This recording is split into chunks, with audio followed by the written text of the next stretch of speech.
Келесі лайфхак бізде реле жайлы болмақ. Релені не үшін саламыз және қалай тексереміз. Реленің жалпы түрі көп. Мына жерде бізде 4 контактылы реле. Бұл реленің прозрачный болсын, немесе қоңыр болсын, қарасы болсын, барлығының қызметі бір. Міне 4 контактылы реле бізде.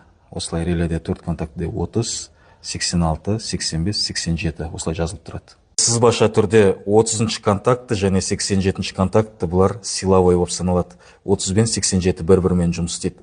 Ал 85 және 86-ші контакты управление, команда беруші, замыкающий команда. Мысал ретінде 30-ға плюс берек, 30-дағы плюс 87-ге шығу керек. Ол қашан шығады?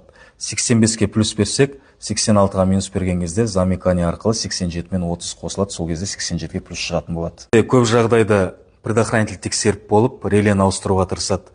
Бірақ релені ауыстырмай тұрып, бір мәрте тексеріп алған дұрыс. Себебі реле көп жағдайда кете бермейді. Кез келген релені суырған кезде, міне 30 бен 85-ті қазір плюске береміз, ал 86-ға минус береміз. Сол кезде 87-тен плюс шыға ма, соны тексереміз. Егер плюс шықса, бұл реле жұмыс істейді. Бірінші кезекте минус клемаға осындай кішкене сым орап қойыңыз, және контрольканың екінші басын беріп қойыңыз. Реленің 87-ші контактысына контрольканы тығамыз, және 86 мен 30-ды плюстың клемасына тигіземіз. Плюстың клемасына тигіздік. Енді жаңағы минусымызды 85-ке берген кезде реле тықылдап, контролька жанса, реле істеп тұр деген сөз. Релен дауыс шықты, контролька жанды, реле жұмыс істеп тұр.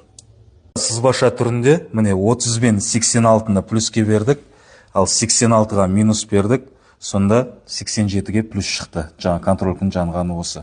Егер жаңа контролькаде осы плюс жанбаса, бірақ реле тықылдай беру мүмкін, дауыс шығарып. Бірақ реле жұмыс істемейді деген сөз. Релені ауыстыра бермейді, дәл осылай оңай тексеріп алсаңыз болады. Алдағы уақыттарда реле не үшін салынады, не үшін керек, осы туралы видео салатын боламыз.